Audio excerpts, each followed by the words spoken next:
Sur, les ovins viande, donc on est sur, une, consommation qui est toujours en baisse, sur, sur l'année. La consommation baisse de 5,6 sur les premiers mois de l'année.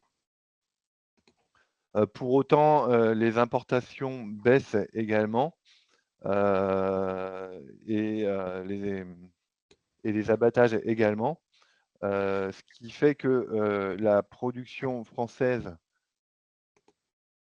baisse également et sachant qu'elle ne couvre que 45 de la consommation.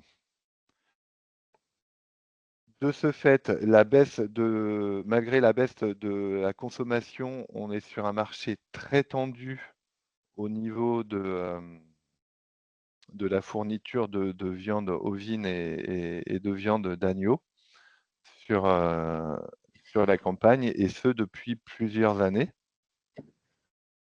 Et par conséquent, on est sur un déséquilibre de l'offre et de la demande qui continue à soutenir, les prix. Donc, si on fait une synthèse des éléments qui influencent, le prix, pour, la viande, pour le prix de l'agneau, on a la consommation en baisse, mais avec une, influence très faible sur le prix. Puisque en parallèle, on a une diminution des abattages, -4 pour les agneaux sur 8 mois, heu, qui, hem, Merci. qui alimente cette tendance et également une baisse, des importations. À ces facteurs se rajoute l'impact de la crise sanitaire que Sandrine a présenté, avec principalement l'influence de des variants de FCO. Qui est plutôt forte sur l'année et comme on le verra dans nos hypothèses sur le résultat des exploitations, ovines d'Occitanie et donc qui engendre une baisse des disponibilité importante.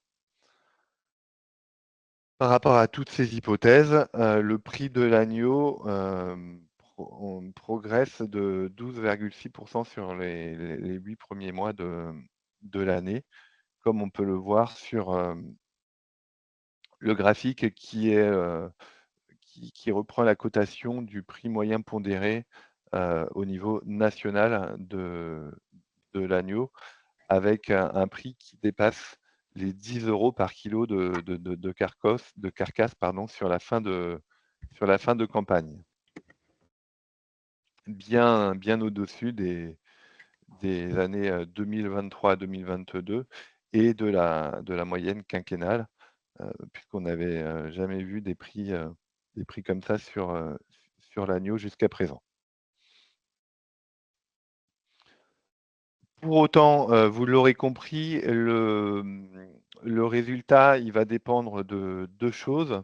À la fois, cette, augmentation du prix de l'agneau et à la fois du nombre d'agneaux produits, par exploitation, qui lui est aussi en baisse, dû à à la crise, sanitaire. Et sachant que l'impact, sur la productivité, a été, assez important, par rapport, cette année sur nos départements. Donc les hypothèses que nous avons pris en compte sont celles-ci.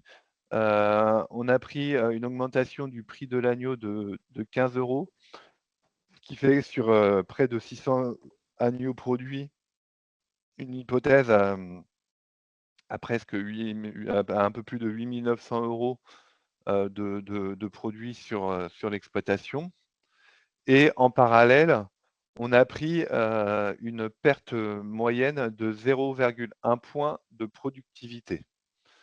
Sachant que cette baisse de productivité est assez difficile, à estimer puisque quand on interroge, le GDS, voilà, en fonction des départements, le la perte pourrait aller sur certes est bien supérieure sur certains élevages, un petit peu moins sur d'autres et donc, il est très difficile aujourd'hui de faire une moyenne de cette perte de productivité. Pour autant, sur notre hypothèse, qui a 0,1 point de perte de productivité, ça engendrerait une perte de marge sur coût alimentaire, d'environ 5 600 € et donc, un différentiel entre le prix de l'influence du prix de l'agneau et de la baisse du nombre d'agneaux produits en faveur de l'augmentation du prix pour 2024. Juste à titre d'information, pour vous montrer, voilà un peu l'écart et l'influence qu'il pourrait avoir, c'est si on avait une perte de productivité supérieure à 0,15 points, où là, on aurait une tendance qui s'inverse, en termes d'hypothèse de résultat. De ce fait-là, donc sur notre échantillon, qui a une moyenne de 492 brebis, pour, une main-d'œuvre principalement familiale avec 1,8 UTH sur, 184 hectares en moyenne. Heu, on a, donc une productivité qu'on a établie pour 2024 à 1,21 agneaux par brebis, soit une baisse de 7,2 par rapport à l'année précédente. Et donc, l'influence, de tous ces facteurs, ajoutés à la baisse du prix de l'aliment de -11, fait qu'au niveau du produit, on constaterait, une relative stabilité, 184 000 € contre 183 900 € l'année précédente et une légère baisse des charges à 132 000 € contre 134 000 € par exploitation. Et donc un EBE qui progresserait en moyenne sur l'année, pour, revenir à des niveaux proches de 2021 et de 2022. Mais en tout cas qui progresse moins que ce qu'on aurait pu avoir sans l'effet de la crise sanitaire. Et donc, sur nos hypothèses, on est parti sur une fourchette assez large entre une baisse de BE de 45 000 € et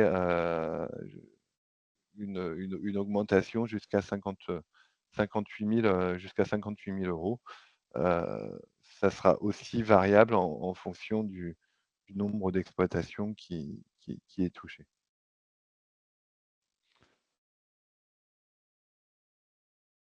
Est-ce que vous avez Voilà des pour la questions? production, ovin-viande, donc avec un impact de la crise qui est marqué, mais qui a été compensé par l'augmentation du prix. Est-ce qu'il y a des questions sur les ovins viande? Et juste, je terminerai que sur le résultat de l'an dernier, donc les 49 000 € contre 55 000 € en 2022. On était parti, si vous reprenez, les anticipations qu'on avait faites, on avait clairement sous-estimé l'impact de la FCO l'an dernier, heu, puisque, donc on est vraiment tombé sur l'hypothèse basse qu'on avait calculée, heu et et donc on a déjà eu une baisse de productivité entre 2023 et 2022.